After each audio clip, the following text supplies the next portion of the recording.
Ladies and gentlemen, the President of the United States.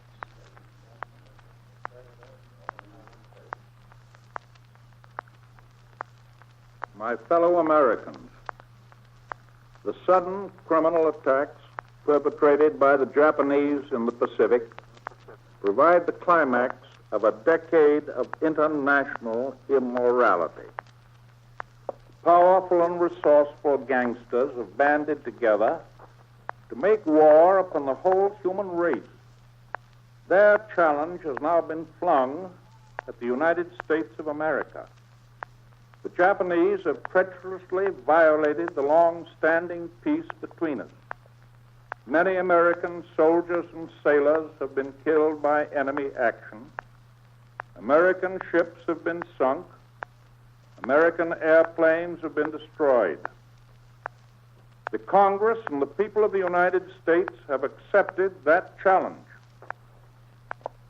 Together with other free peoples, we are now fighting to maintain our right to live among our world neighbors in freedom, in common decency, without fear of assault.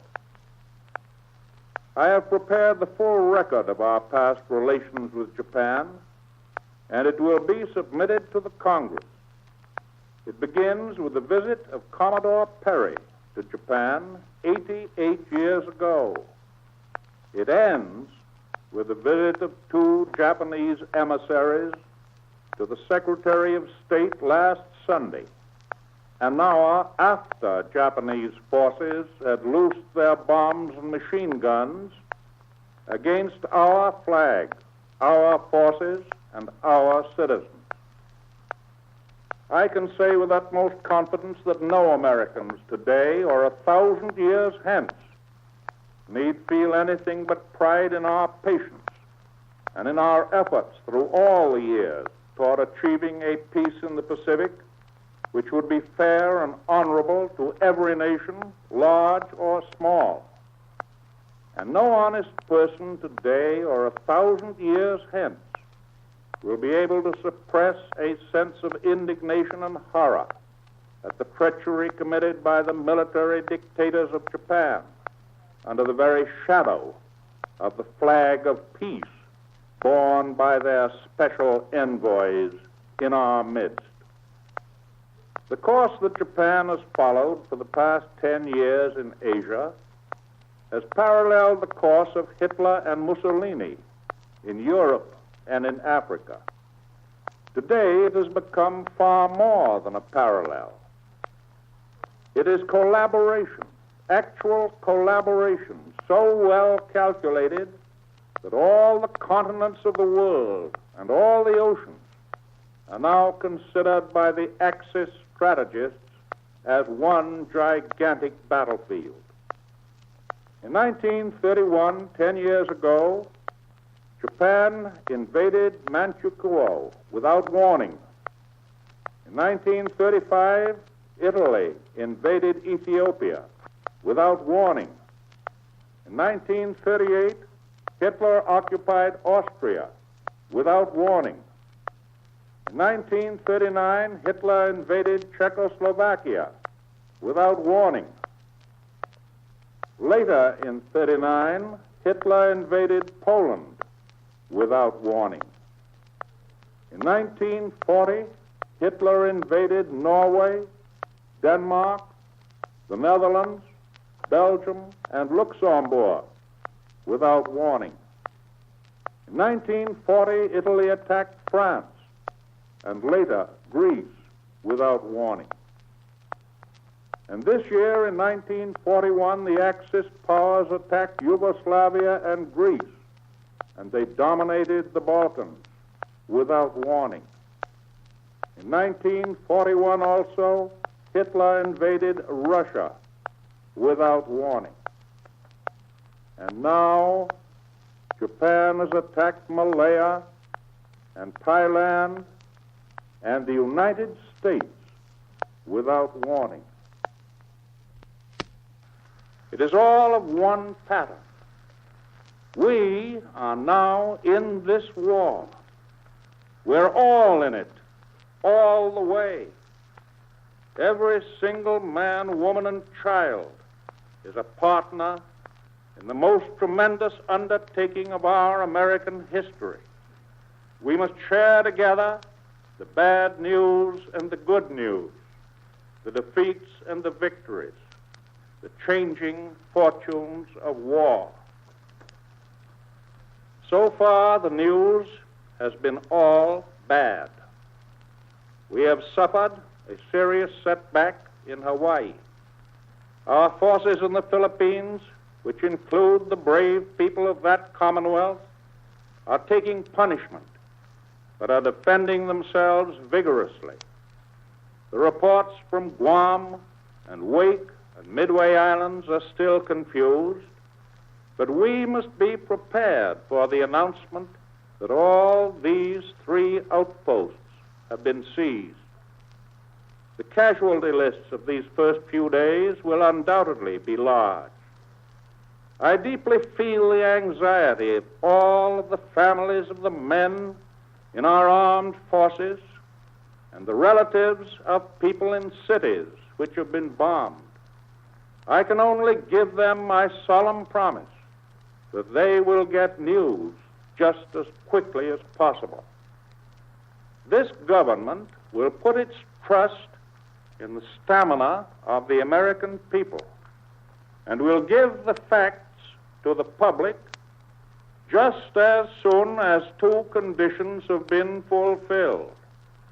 First, that the information has been definitely and officially confirmed, and second, that the release of the information at the time it is received will not prove valuable to the enemy directly or indirectly. Most earnestly I urge my countrymen to reject all rumors. These ugly little hints of complete disaster fly thick and fast in wartime. They have to be examined and appraised. As an example, I can tell you frankly that until further surveys are made, I have not sufficient information to state the exact damage which has been done to our naval vessels at Pearl Harbor. Admittedly, the damage is serious, but no one can say how serious until we know how much of this damage can be repaired and how quickly the necessary repairs can be made.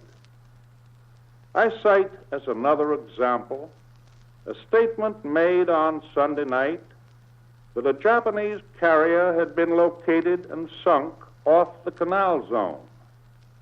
And when you hear statements that are attributed to what they call an authoritative source, you can be reasonably sure from now on that under these war circumstances, the authoritative source is not any person in authority. Many rumors and reports which we now hear originate, of course, with enemy sources. For instance, today the Japanese are claiming that as a result of their one action against Hawaii, they have gained naval supremacy in the Pacific. This is an old trick of propaganda which has been used innumerable times by the Nazis. The purposes of such fantastic claims are, of course, to spread fear and confusion among us and to goad us into revealing military information which our enemies are desperately anxious to obtain.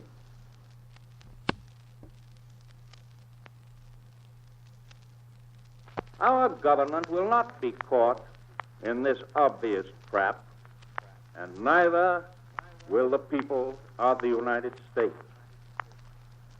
It must be remembered by each and every one of us that our free and rapid communication these days must be greatly restricted in wartime. It is not possible to receive full and speedy and accurate reports from distant areas of combat. This is particularly true when naval operations are concerned. For in these days of the marvels of the radio, it's often impossible for the commanders of various units to report their activities by radio at all, for the very simple reason that this information would become available to the enemy and would disclose their position and their plan of defense or attack. Of necessity, there will be delays in officially confirming or denying reports of operations, but we will not hide facts from the country if we know the facts and if the enemy will not be aided by their disclosure. To all newspapers and radio stations, all those who reach the eyes and ears of the American people, I say this: you have a most grave responsibility to the nation now and for the duration of this war. If you feel that your government is not disclosing enough of the truth, you have every right to say so. But in the absence of all the facts as revealed by official sources, you have no right in the ethics of patriotism to deal out unconfirmed reports in such a way as to make people believe that they are gospel truth. Every citizen in every walk of life shares this same responsibility. The lives of our soldiers and sailors, the whole future of this nation, depend upon the manner in which each and every one of us fulfills his obligation to our country. Now a word about the recent past and the future. A year and a half has elapsed since the fall of France, when the whole world first realized the mechanized might which the Axis nations had been building up for so many years. America has used that year and a half to great advantage, knowing that the attack might reach us in all too short a time. We immediately began greatly to increase our industrial strength and our capacity to meet the demands of modern warfare. Precious months were gained by sending vast quantities of our war material to the nations of the world, still able to resist Axis aggression. Our policy rested on the fundamental truth that the defense of any country resisting Hitler or Japan was in the long run the defense of our own country. That policy has been justified. It has given us time, invaluable time, to build our American assembly lines of production. Assembly lines are now in operation. Others are being rushed to completion. A steady stream of tanks and planes, of guns and ships and shells and equipment. That is what these 18 months have given us. But it is all only a beginning of what still has to be done. We must be set to face a long war against crafty and powerful bandits.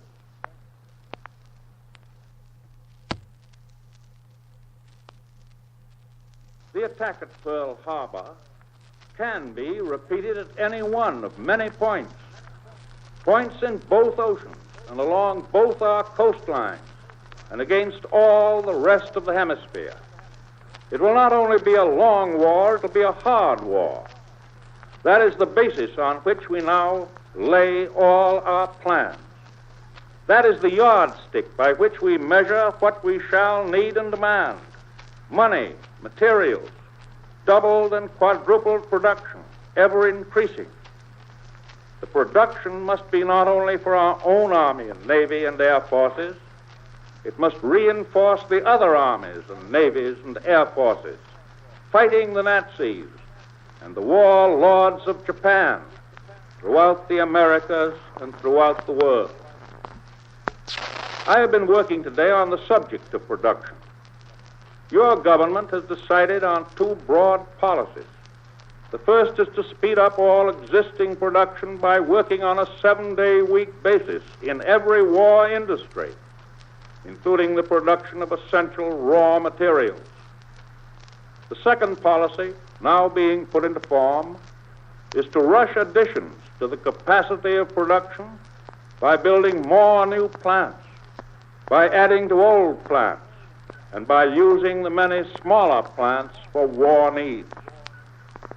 Over the hard road of the past months, we have at times met obstacles and difficulties, divisions and disputes, indifference and callousness. That is now all past, and I am sure forgotten.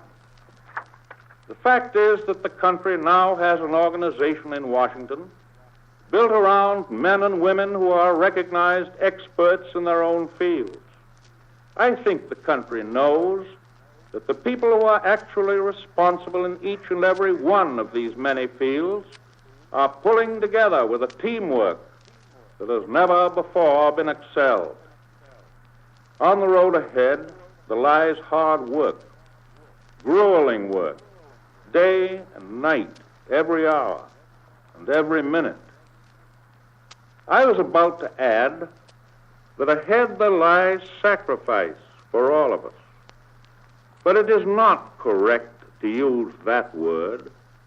The United States does not consider it a sacrifice to do all one can, to give one's best to our nation when the nation is fighting for its existence and its future life.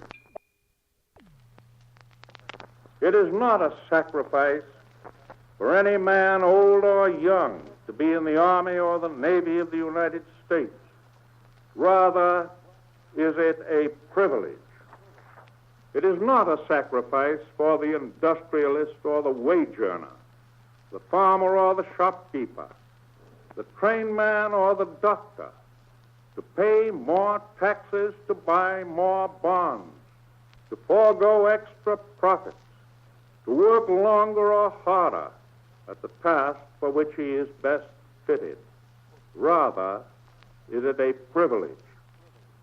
It is not a sacrifice to do without many things to which we are accustomed if the national defense calls for doing without it. A review this morning leads me to the conclusion that at present we shall not have to curtail the normal use of articles of food. There is enough food today for all of us, and enough left over to send to those who are fighting on the same side with us. But there will be a clear and definite shortage of metals for many kinds of civilian use, for the very good reason that in our increased program, we shall need for war purposes more than half of that portion of the principal metals which during the past year have gone into articles for civilian use. Yes, we shall have to give up many things entirely. I'm sure that the people in every part of the nation are prepared in their individual living to win this war. I am sure that they will cheerfully help to pay a large part of its financial cost while it goes on. I am sure they will cheerfully give up those material things that they are asked to give up. And I am sure that they will retain all those great spiritual things without which we cannot win through. I repeat that the United States can accept no result save victory, final, complete. Not only must the shame of Japanese treachery be wiped out, but the sources of international brutality, wherever they exist, must be absolutely and finally broken. In my message to the Congress yesterday, I said that we will make very certain that this form of treachery shall never endanger us again. In order to achieve that certainty, we must begin the great task that is before us by abandoning once and for all the illusion that we can ever again isolate ourselves from the rest of humanity. In these past few years, and most violently in the past 3 days, we have learned a terrible lesson. It is our obligation to our dead. It is our sacred obligation to their children and to our children that we must never forget what we have learned. And what we have learned is this: there is no such thing as security for any nation or any individual in a world ruled by the principles of gangsterism. There is no such thing as impregnable defense against powerful aggressors who sneak up in the dark and strike without warning. We have learned that our ocean-girt hemisphere is not immune from severe attack, that we cannot measure our safety in terms of miles on any map anymore. We may acknowledge that our enemies have performed a brilliant feat of deception, perfectly timed and executed with great skill. It was a thoroughly dishonorable deed, but we must face the fact that modern warfare as conducted in the Nazi manner is a dirty business. We don't like it. We didn't want to get in it, but we are in it, and we're going to fight it with everything we've got. I do not think any American has any doubt of our ability to administer proper punishment to the perpetrators of these crimes. Your government knows that for weeks Germany has been telling Japan that if Japan did not attack the United States, Japan would not share in dividing the spoils with Germany when peace came. She was promised by Germany that if she came in, she would receive the complete and perpetual control of the whole of the Pacific area. And that means not only the Far East, but also all of the islands in the Pacific, and also a stranglehold on the west coast of North and Central and South America. We know also that Germany and Japan are conducting their military and naval operations in accordance with a joint plan. That plan considers all peoples and nations which are not helping the Axis powers as common enemies of each and every one of the Axis powers. That is their simple and obvious grand strategy.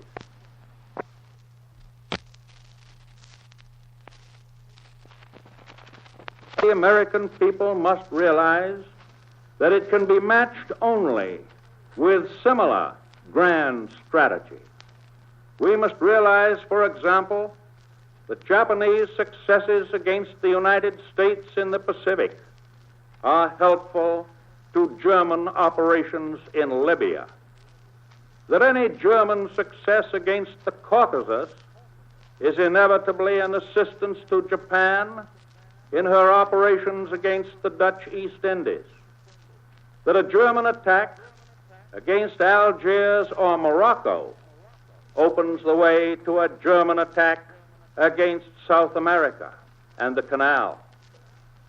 On the other side of the picture, we must learn also to know that guerrilla warfare against the Germans in, let us say, Serbia or Norway helps us, that a successful Russian offensive against the Germans helps us, and that British successes on land or sea in any part of the world strengthen our hands. Remember always that Germany and Italy, regardless of any formal declaration of war, consider themselves at war with the United States at this moment, just as much as they consider themselves at war with Britain or Russia. And Germany puts all the other republics of the Americas into the same category of enemies.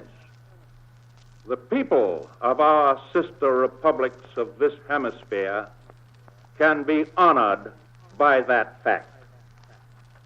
The true goal we seek is far above and beyond the ugly field of battle. When we resort to force, as now we must, we are determined that this force shall be directed toward ultimate good as well as against immediate evil. We Americans are not destroyers. We are builders. We are now in the midst of a war, not for conquest, not for vengeance, but for a world in which this nation and all that this nation represents will be safe for our children. We expect to eliminate the danger from Japan, but it would serve us ill if we accomplished that and found that the rest of the world was dominated by Hitler and Mussolini. So we are going to win the war, and we are going to win the peace that follows. And in the difficult hours of this day, through dark days that may be yet to come, we will know that the vast majority of the members of the human race are on our side. Many of them are fighting with us. All of them are praying for us. But in representing our cause, we represent theirs as well, our hope and their hope for liberty under God.